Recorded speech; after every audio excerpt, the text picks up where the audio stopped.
All right, well, welcome everybody. I'm going to get started here. My name is Cody Gildart, and I'm the Chief Communications Officer here for the Crop Trust. And it's really great to welcome you all here for this afternoon's event. I got to welcome our BOLDER partners who are here from Africa and all across the world.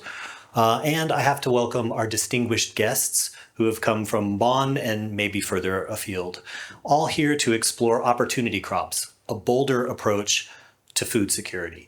Now, I've said the word boulder twice, and here at the Crop Trust, boulder actually has two meanings. First and foremost, it's an initiative under our BOLD project that's generously funded by the Government of Norway. BOLD stands for Biodiversity for Opportunities, Livelihood, and Development. And the biodiversity, the crop diversity that the Boulder Initiative looks at is opportunity crops. Opportunity crops have been called neglected and underutilized species. They're often climate resilient, nutrient rich, and hold untapped potential for more sustainable, diverse, and equitable food systems. But they're underfunded. They're not a priority generally for markets or researchers, and so they don't reach that full potential. Today, we're going to look at opportunity crops with a deep dive into the science, the policy, and the partnerships. And we'll share how this approach is a new and bolder, and there's that second meaning of the word bolder, a new and bolder way to ensure food security, improve nutrition, and open economic opportunity for communities in Africa and around the world. And so with that little bit of context, what I'd like to do now is welcome the Executive Director of the Crop Trust, Dr. Stefan Schmitz, to the stage for some opening remarks. Stefan. Thank you, Cody. Thanks a lot. And hello, everybody. Welcome to the Crop Trust. It's great to see so many people here showing their interest in opportunity crops, neglected and underutilized crops. I'm also glad to see a growing interest from donors, from policymakers in those crops we tend to overlook, or for many years, for many decades, we have overlooked. The world food supply and global food system is mainly driven by the big 3, 4, 5: wheat, maize, rice, potato, soybeans, and more of that. That's it. However, there is far more. Diversity, and the Crop Trust is, this is our vision, our mission to conserve diversity and use it. Diversity on genetic level, of course, is absolutely important, and having securely conserved more than 100,000 rice accessions, for example, securely conserved at the Philippine Uri rice gene bank is important. However, at the same time, there is more to diversity than just diversity on genetic level. We have this diversity on species level also. And there are so many edible plants, so many crops that have the potential to be used on a larger scale. Why? Why are a few crops so dominant? Why do they dominate the global market today? A main reason from my perspective is very simple.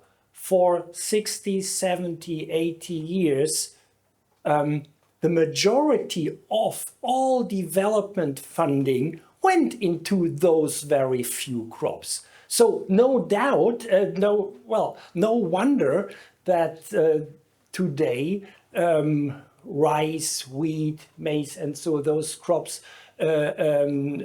show good yields, are usually resistant to pests and diseases, to all kinds of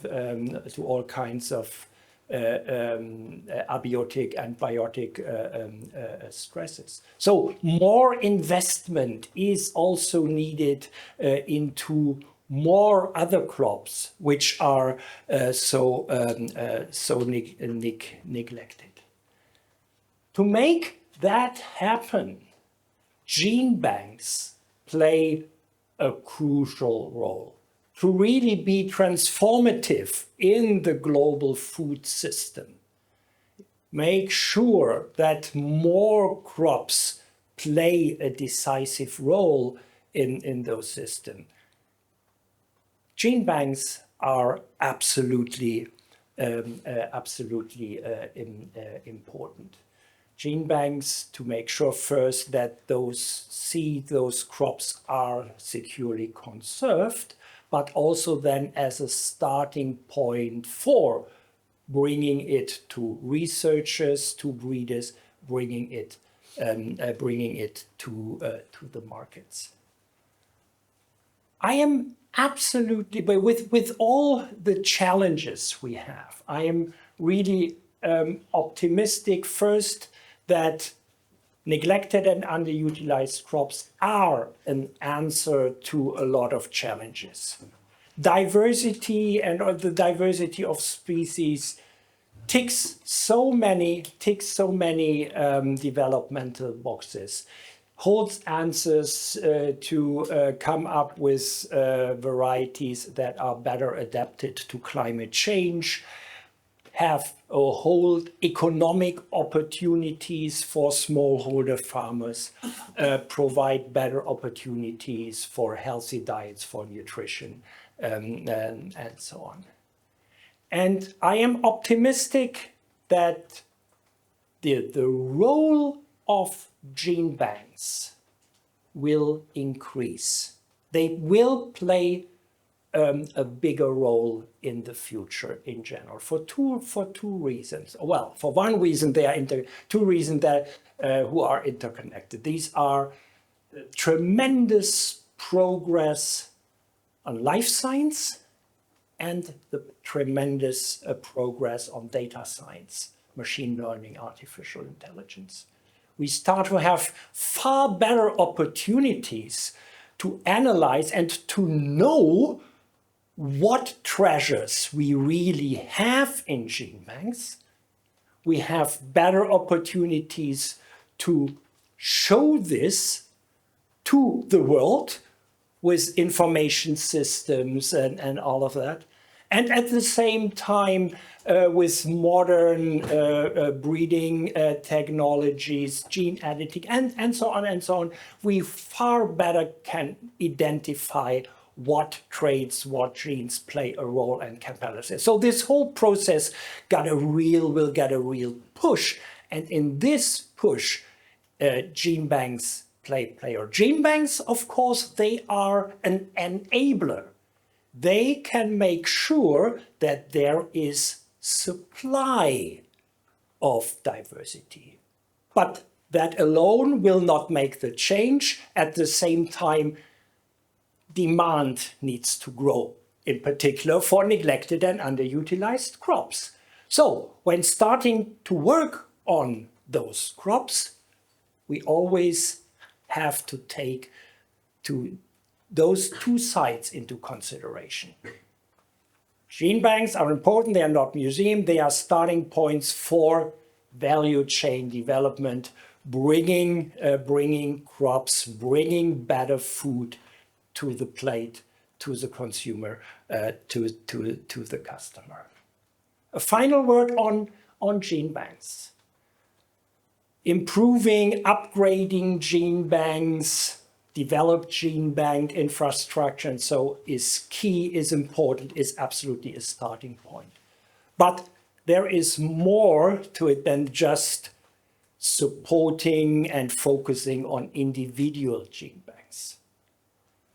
Bringing many gene banks closer together support the building of a global gene bank system.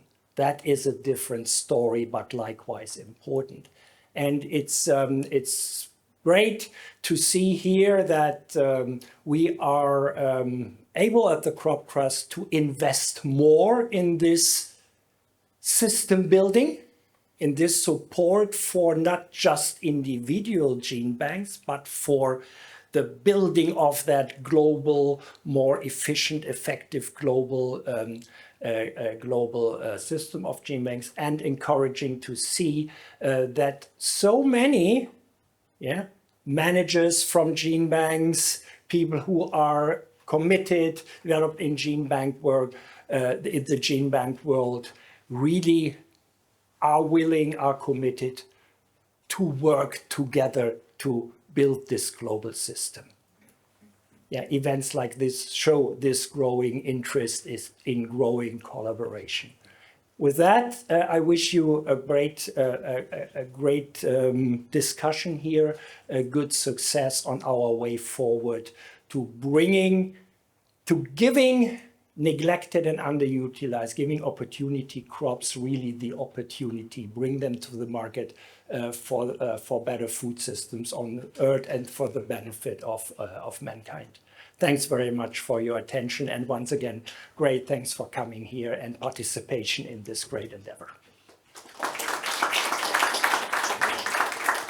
Thank you, Stefan. All right, and before we start discussing the treasure trove that y'all are working with opportunity crops, let me just take a moment to highlight what we're going to be doing here today. We've got two panel discussions that will be moderated by the Crop Trust's very own Luis Salazar, and then we'll take a short break, stretch our legs, and go taste the opportunity crops. I'm not going to tell you which ones because I think that there's a little bit of a guessing game there. And then we'll come back for some dialogues about integrating opportunity crops into food systems and how the Crop Trust is supporting that now, and then how we'll be doing that into the future. So without further ado, our first panel discussion is about setting the scene, Africa today and Africa tomorrow. I'd like to invite to the stage, and if I mispronounce your name, I'm terribly sorry. I'd like to invite to the stage, or the couches, I suppose, Celine Termote, Senior Scientist and Regional Team Leader for Food, Environment, and Consumer Behavior at the Alliance of Bioversity and CSIR-PGRRI. Merci Mwambi, Agricultural Economist with the WorldVeg, World Vegetable Center. And Matilda Ntwawa Bisa, Scientist at the Council for Scientific and Industrial Research, Plant Genetic Resources Research Institute in Ghana. Welcome. Your microphones are there on the table. We have a third one. Yep. Please speak into the mic, and I will go ahead and turn this over to Luis.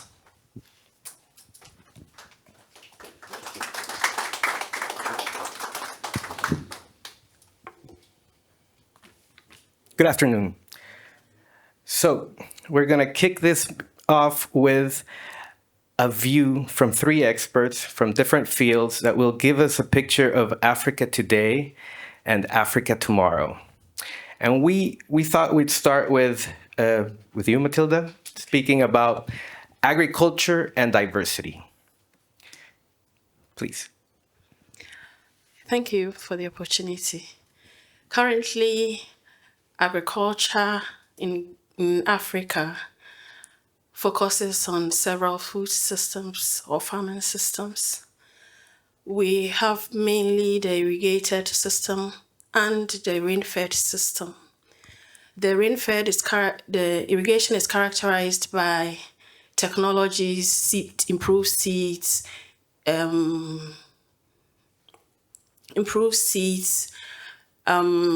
fertilizer, availability of water for large-scale production and improved or high yields.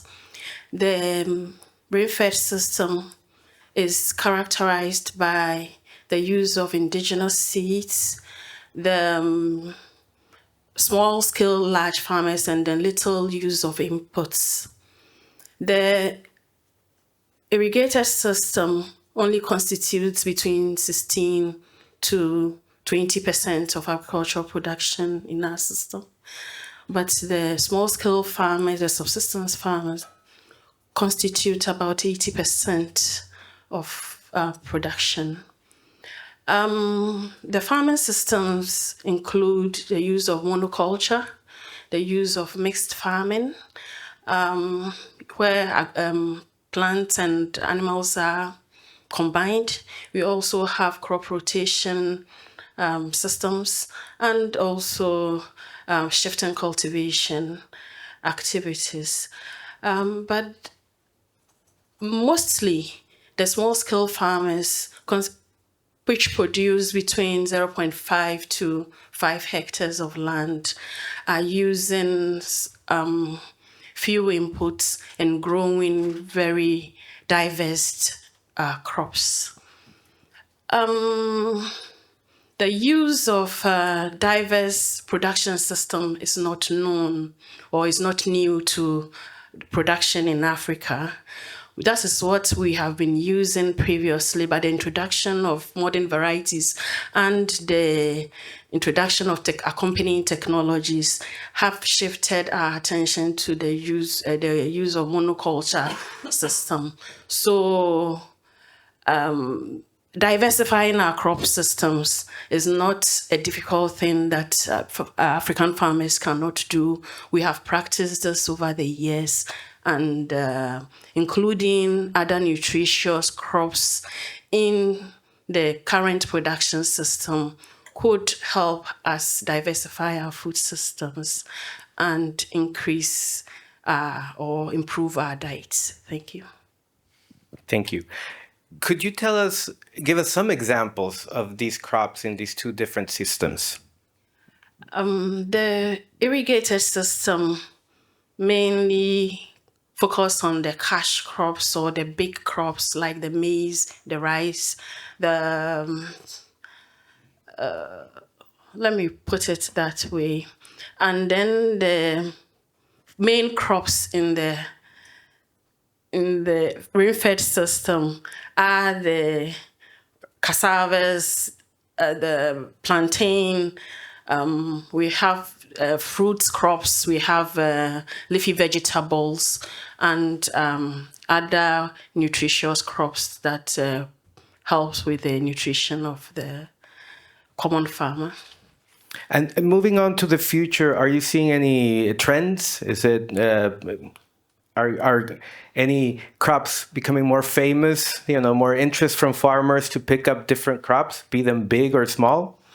Yes, there are several initiatives to promote these activities, though our government and the development policies do focus on a few crops. Some development partners, including our BOLD project from Crop Trust and Vision for Adapted Crops, are promoting the use or the cultivation of indigenous crops or opportunity crops to help diversify our diets and give us healthy foods to eat. One last question. So how challenging is this, in your opinion, to move forward and really expand this diversity in the field? The challenge is I can partition it into three sections. The first one is the availability of quality inputs for these crops, particularly good quality seeds for these of opportunity crops. These opportunity crops have challenges with seed germination, dormancy, and other things that research needs to go into. The other challenge is the market for these opportunity crops. I will cite the case of the Seed for Resilience project, where some crops were introduced to farmers and farmers were incentivized to produce these crops. But at the end of the process, the problem was market avenues for these crops. So scaling the production of these crops becomes a challenge. The other challenge is the right policy environment for the cultivation or the production of these crops. Currently, development agendas of various governments across Africa focus on the major crops, the crops that can fill your belly but not satisfy the nutrient requirements for the healthy growth of their population. So the fruits, vegetables that contain nutrients that can help address micronutrient deficiencies become the problem of the individual, and people with low purchasing power are unable to satisfy these needs and therefore eliminate fruits, vegetables from their diet. Therefore, micronutrient deficiency is a problem in their population. This is a good opportunity for us to introduce opportunity crops that are adapted to the system, that are less easy to produce, and that are rich in nutrients to fill this gap and address micronutrient deficiency. Again, the policy environment does not support activities that could facilitate the scaling up of the opportunity crops. I'll cite two policies in Ghana that limits the use of opportunity crops or the large-scale cultivation of opportunity crops. The first is agricultural policy, the main document that influence development in or incentives in the agricultural sector. The focus, as I indicated earlier, is on the major crops. The second one is the seed policy. The seed policy currently emphasizes on certified seeds that have gone through breeding systems and have been released by breeders. The opportunity crops have not received much research attention to enable the release of these materials, so we can't have certified seeds to provide to farmers to embark on their cultivation. Therefore, alternatives must be produced and alternatives must be found to ensure that farmers have available quality seeds that they can use in their system. And as part of the Seed for Resilience project, the Gen Bank usually previously sat back and waited for stakeholders to come and assess materials. I realized that there were certain materials or germplasm of certain crops that were not being assessed at all. So when we had the opportunity to use do the user group activity with farmers, we selected some of these crops that did not have patronage from the populace, but had nutritious value, and evaluated these materials with the farmers.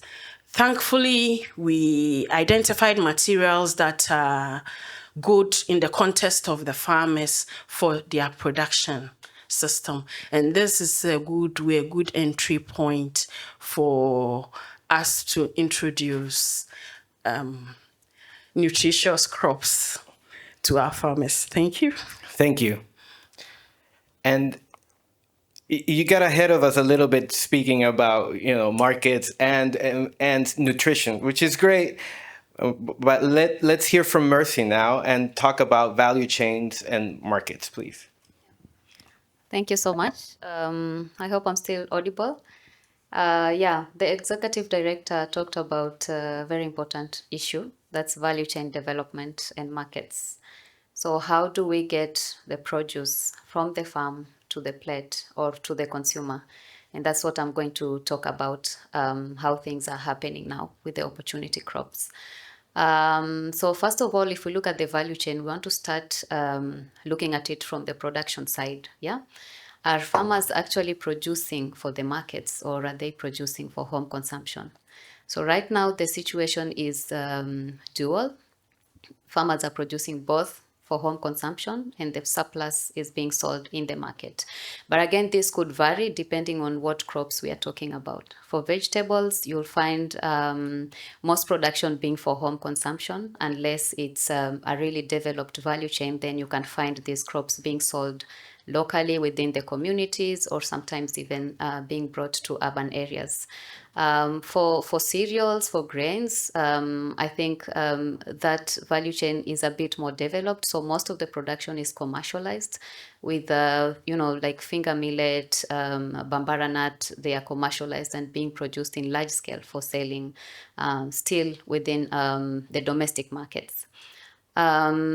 So what we see in future is like with the growing awareness of the importance of opportunity crops, and allow me to focus more on vegetables because I work for the World Vegetable Center.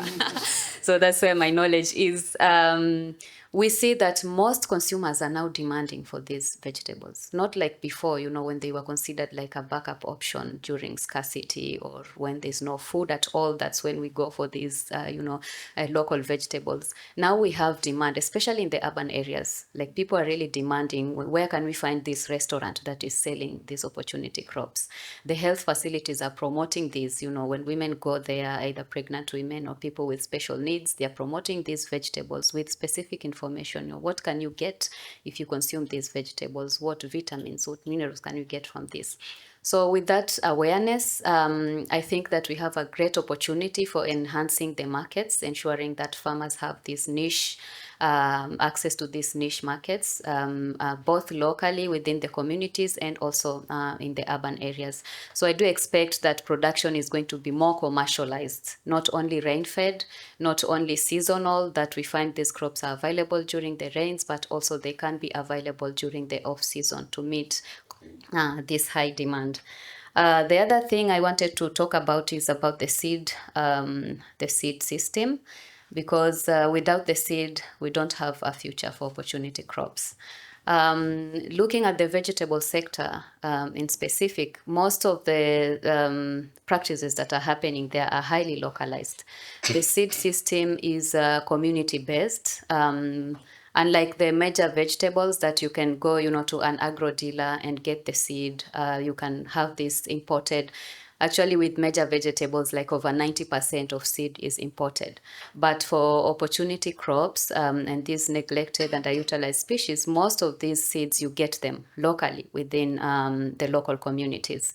So I think for me, the challenge is how then do we enhance these local seed systems so that the seed can be preserved in a good way and we don't lose that diversity, because we need to still keep that diversity to meet the demand for these different crops as it is growing. So I wanted also to share that from the reviews that we've done recently, most of the seeds are shared by farmers. So most of the time they don't buy this seed, as it happens with other major crops. So we see that also the marketing within the seed system is quite different. However, now, since these crops are becoming more commercialized, we see some farmers taking an opportunity, or some youth, some women groups, and starting to produce these seeds specifically for sale to people that want to grow them in large scale.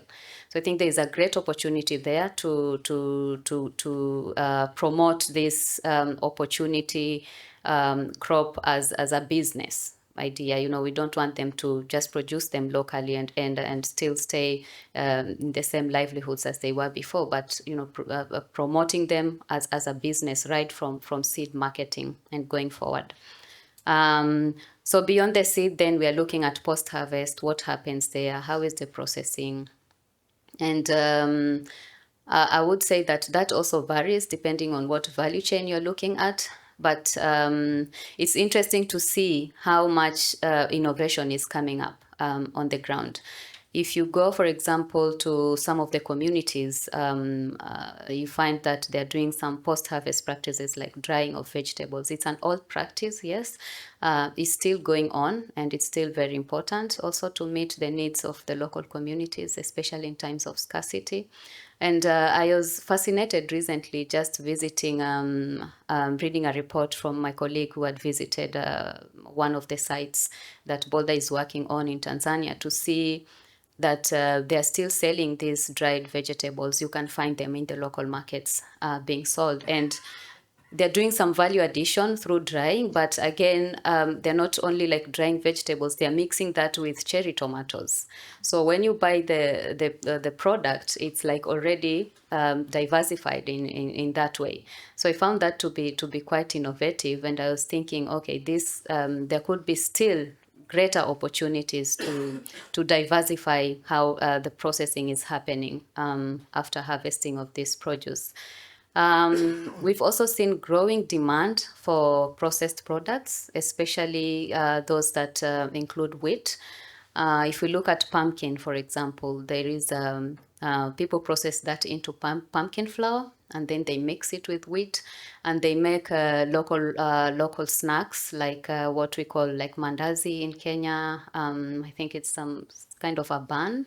I would say, and then bread also made out of pumpkin flour.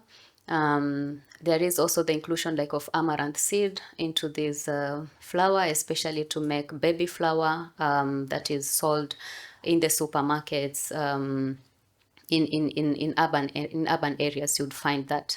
And recent studies are showing that this kind of value-added product that uses this type of crops is sold at a higher price than the normal one. So you'll get like maybe it going for double the price, and consumers are willing to pay for it. So that means, again, there is that acceptance of the nutritional value of these opportunity crops.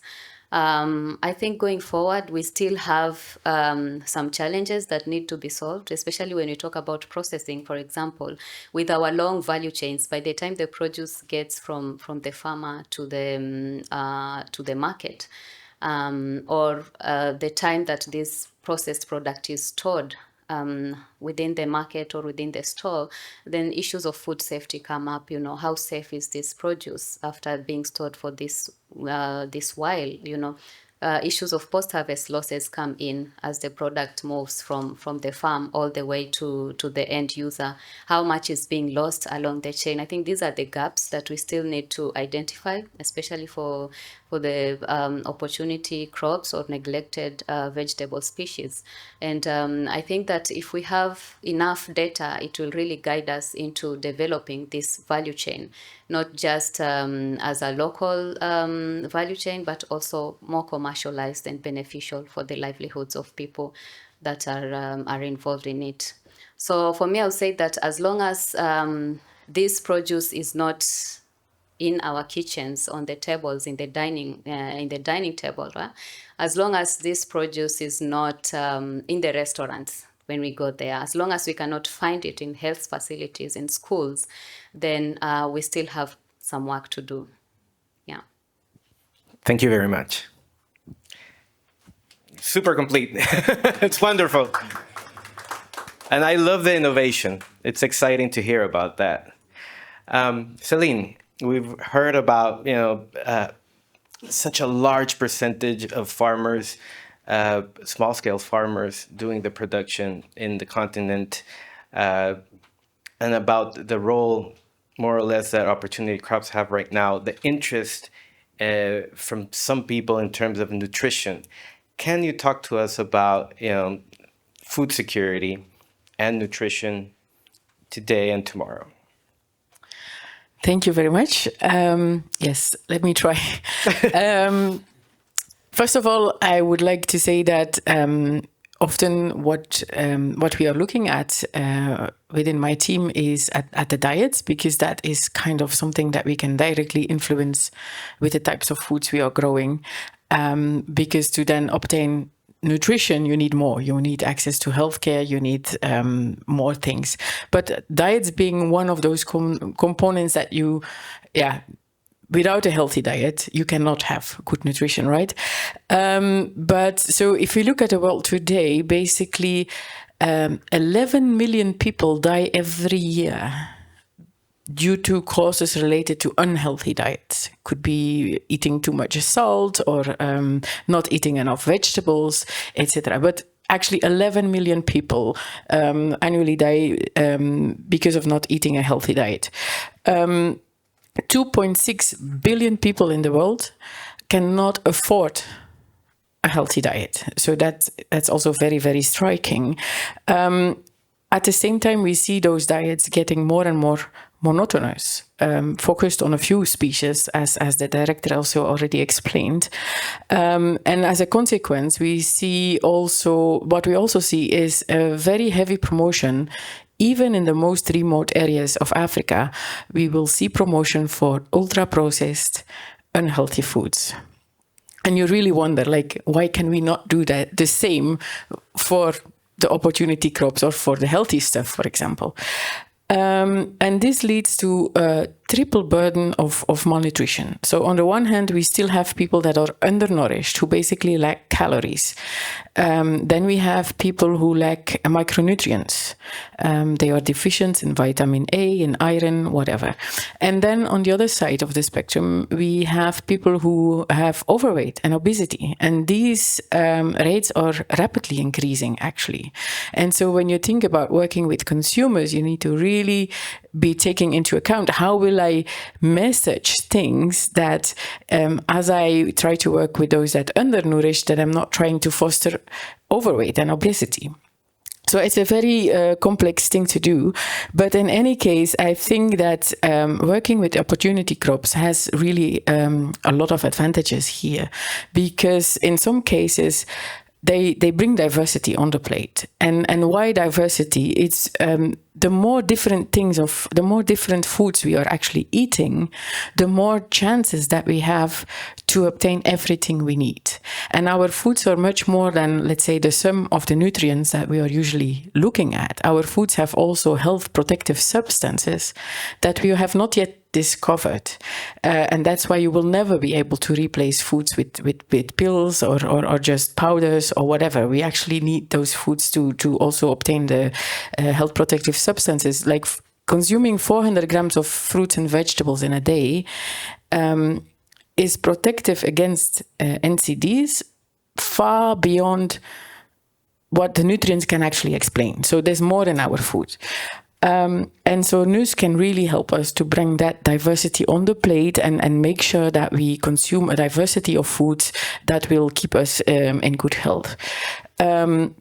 Some NUS can also help us to supplement in cases of micronutrient deficiencies. We have crops that are particularly rich in iron or in provitamin A, etc., etc. So we can also think about NUS in that sense. And for many people in the remote areas, they are often also a backup in times of when there's hunger season. They can go back to the wild foods, or the vegetables are often still producing during that time. So they can also be a safety net in terms of hunger, etc. And many of these NUS, for example, they, as I already said, like looking for, as an example in Kenya, we found that the nightshades, for example, have 16.5 times more iron content than you would find in the kales, which are a crop. It's a crop that people are consuming basically every day. But going back to these nightshades, it could really help to improve people's diets and nutrition. Something that we also need to look in. So we tend to work always in the rural areas because that's where the farmers are. But if you look at it from a diet and food security perspective, 70% of the world's food insecure people live in urban areas. So, and that's really like 10 years ago when we started working on with a lot of NUS, etc., etc. It's kind of easy to tell the people in the rural areas, grow a little bit more of these, you make sure they have access to seeds they will consume and their diets are improved. But it's much harder to see how we can bring those nutritious products all the way into the urban areas and make sure that they are not serving the upper market, but they are actually accessible to those who need it the most in the vulnerable settlements in Nairobi, for example, because that's where the people that are food insecure are basically living. When we look further at how consumers perceive, and I'm actually happy to hear what Mercy was saying as well, that actually the demand is there. There was a time that these news crops, these opportunity crops were really seen, and maybe in some areas that's still the case, as food for the poor, as backwards. Why do you want to keep us there? Why don't you allow us to be modern and to eat those ultra-processed foods? And I think that is still a little bit there as well. But we have an increasing number of people that are also getting more and more aware about health issues. And where 10 years ago, the health and agriculture sectors were really working in silos, we see these also coming more and more together and trying to address some issues. Before, agriculture was interested in making money, in production volumes and in incomes, and not so much in producing what will actually help us to achieve healthy consumers. But these sectors are also slowly coming together with the fact that people are getting more aware about health issues, about the consequences of unhealthy diets, the risks for non-communicable diseases, and so on. And another thing that we should try to exploit as we are working with news is they often also have to do with cultural identity. So we should really try to play that card, basically, as people are moving to the urban areas or even abroad, through eating the foods from their village, from where they are coming from, they are able to express their identity. And that's something that is often not being looked at. And I think that's still something where we can do a lot more research in, also to better understand how these things work.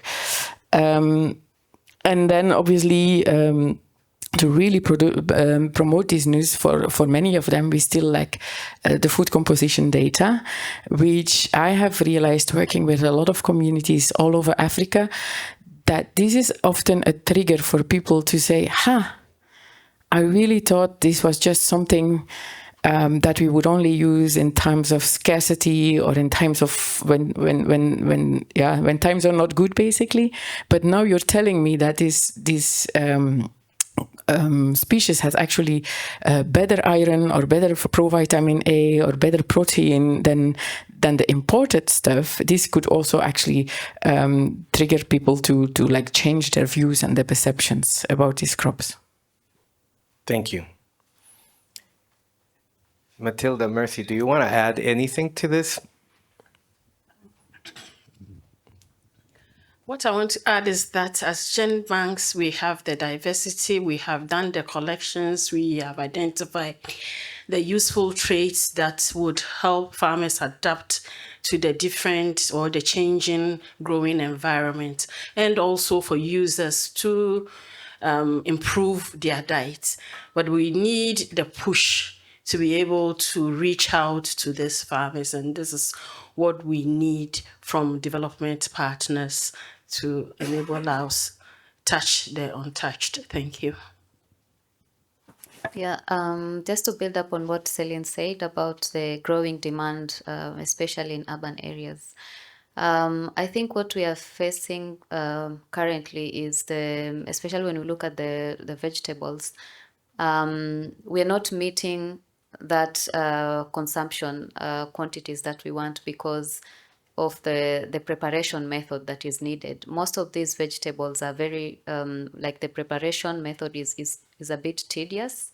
It takes a lot of time. For example, if you want to prepare cowpea leaves or amaranth or jute mallow, you need to, farmers just uproot these and take them to the market, sometimes still with the soil and everything. So there's the process of washing, there's the process of plucking the leaves from the stem, there's the process of cleaning it again, cutting and preparing it. So that tedious process is taking us behind in terms of ensuring that this crop is consumed as much as we wish. So I would say that with some little, minimal, what we're saying, minimal processing, we could achieve the consumption levels that we want to achieve. We're not looking at the complex processing that happens in developed countries, for example, freezing or storing these in sophisticated ways. But we're talking about little things like cleaning this produce in the before selling it in the market, plucking the leaves, cutting it. Just those small steps can really help to ensure that very busy consumers in urban areas are able to consume and diversify what they eat at their homes. Yeah. Thank you.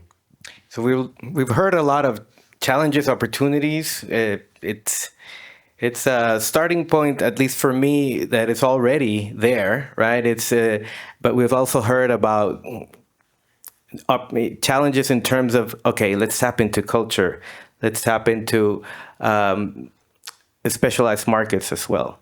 So before we change, do we have time for how many? 1, 2 questions from the audience? A little over, but if someone has a question. Okay. Does anybody have a question from the floor or a comment?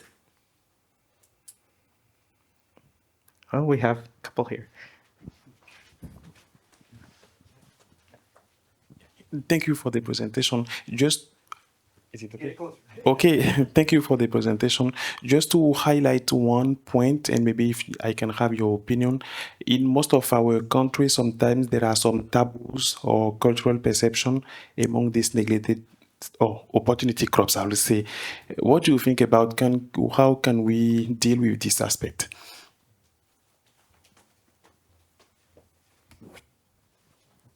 Any takers? I might try. Thank you, Sam. I think one of the things is providing information. Eggs are now not an opportunity crop, but like in Kenya, there were taboos about small children eating eggs and they would become bald, etc., etc. But if you really try to break that down, and figure out like where that's coming from and where like what's the reason behind this taboo, etc. And then on the other hand, you really provide information about why eating those species is good for their health, also for the small children.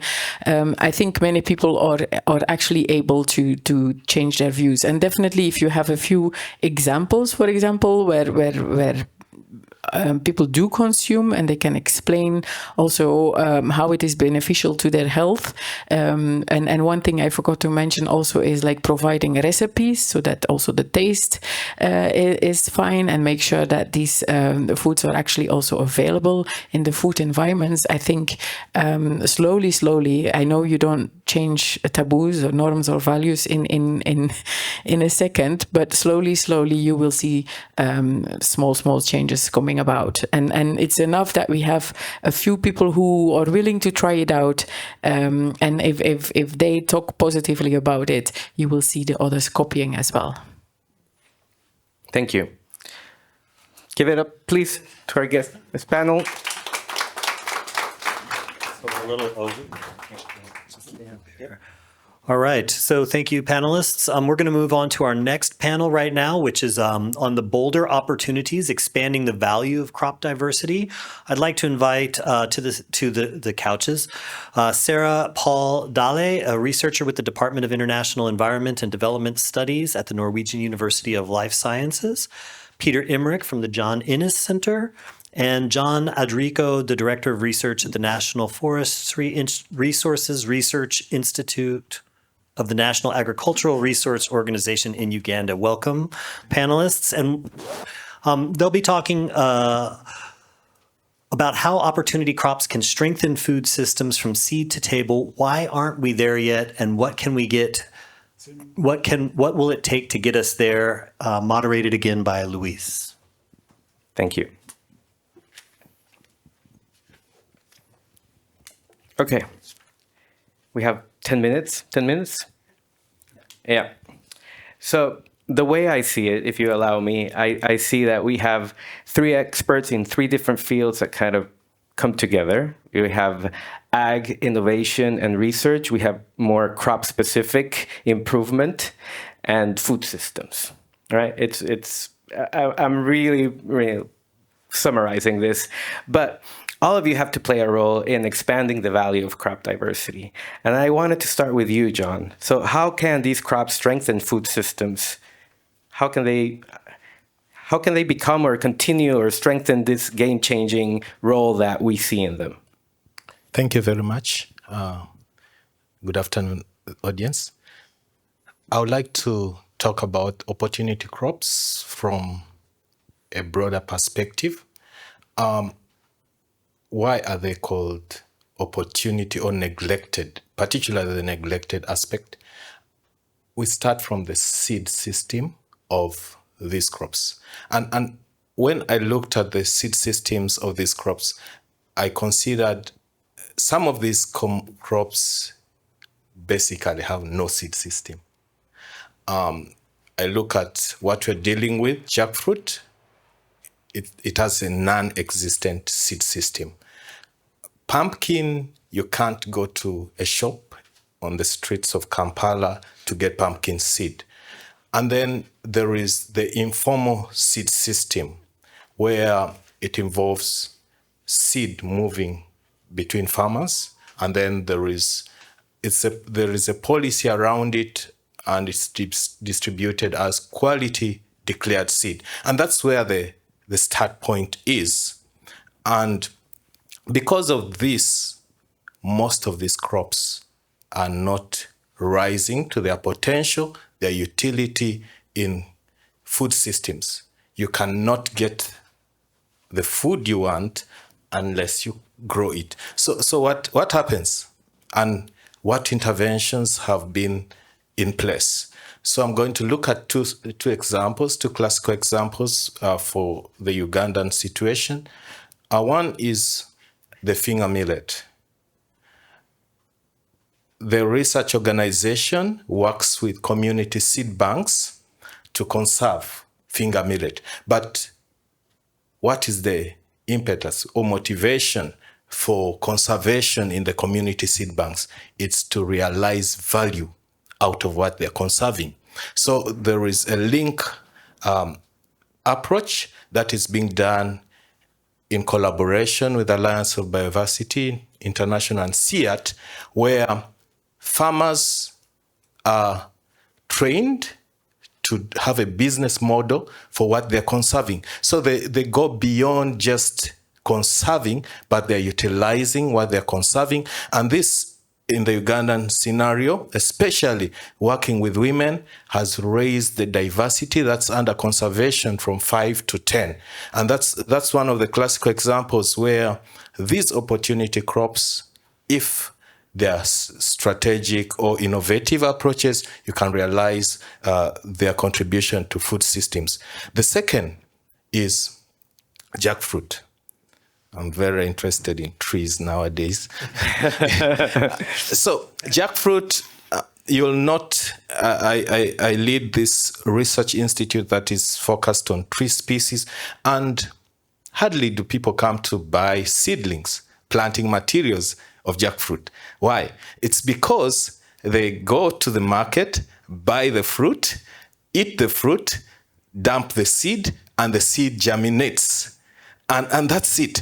But this non-existent seed system has resulted in people having a lot of jackfruit in their backyards, unintentionally. And that's what's happening.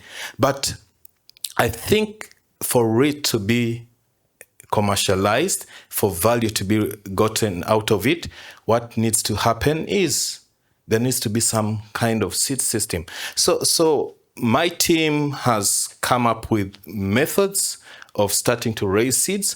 But before even going to the raising of seeds, yeah, I'll be quick. yeah, I'm warned. So there's been profiling of the varieties that we have, so that we understand what we can conserve and what can be given out there. And that's an approach that has worked. But beyond that, we've gone into value chain development, looking at different products that can be generated out of this, so that when you're promoting this for food systems, you actually know what will come out of it. So that's how I can say we have incorporated these news into the food systems. Thank you. Thank you. Wonderful.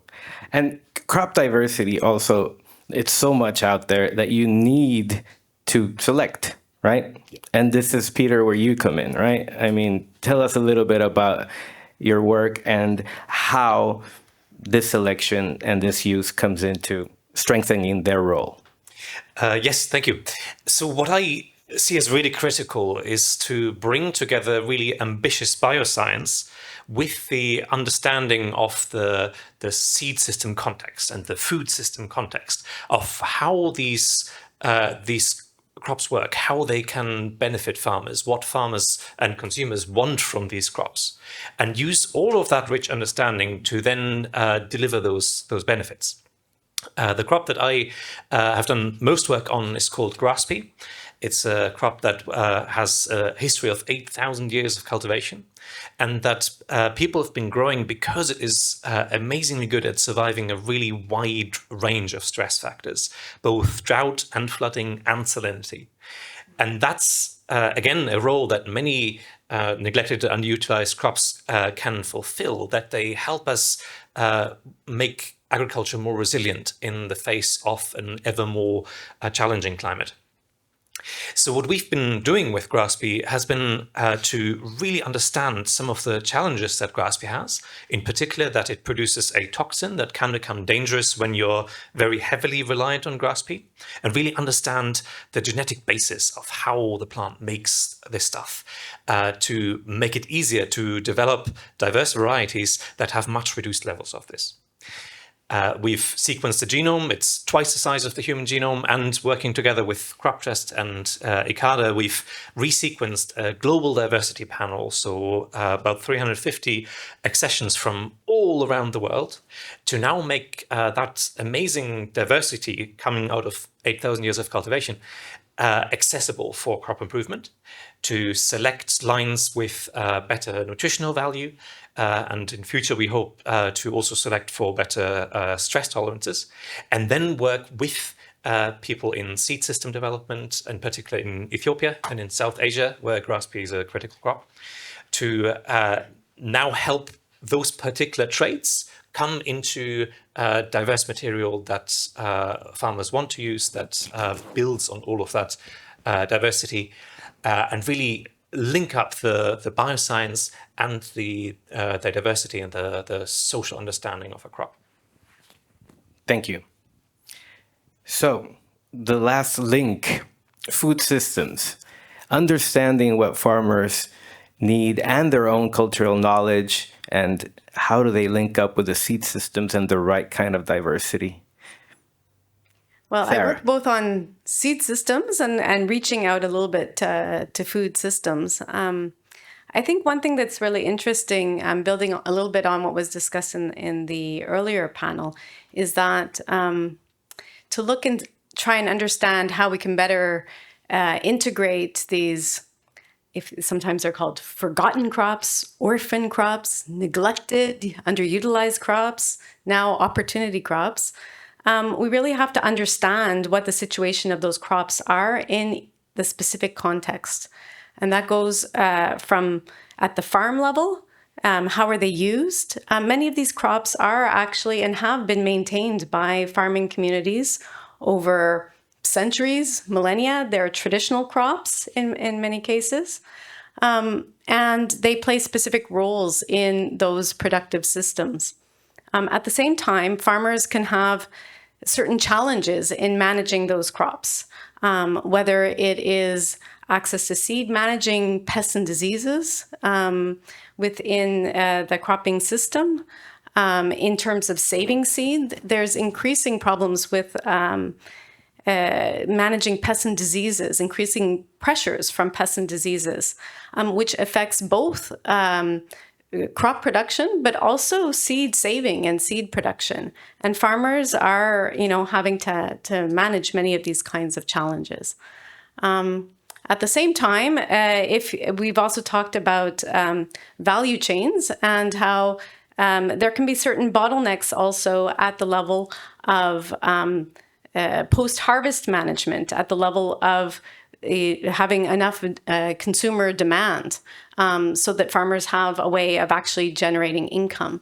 So there can be multiple bottlenecks, and we need to understand really the situation of those crops from farm to fork and find the strategic intervention points to really address those. So one little example, I know I don't know if it's one of the secret crops we're going to try now, but there's a very interesting cereal crop native to West Africa called fonio. It's the tiniest little grain you've ever seen, and you can have it as kind of like a couscous.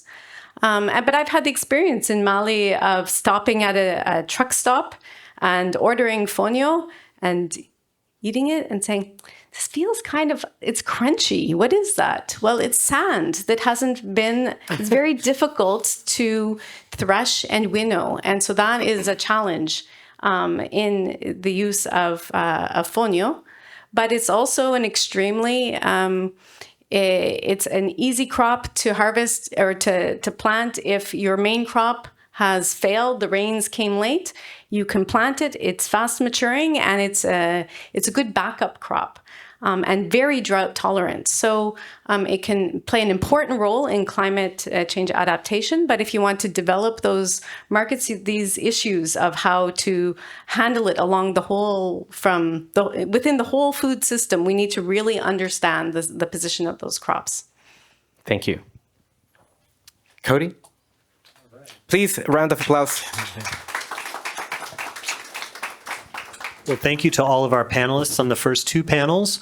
Now we would like to take a little break, give a chance to stretch the legs, get something to eat. If you head down to the cafeteria, which is just out the doors, both sets of doors, and to the left, we will have some opportunity crops and a little bit of guessing game for a snack for our break here today. So thank you to all our panelists, and let's go get something to eat.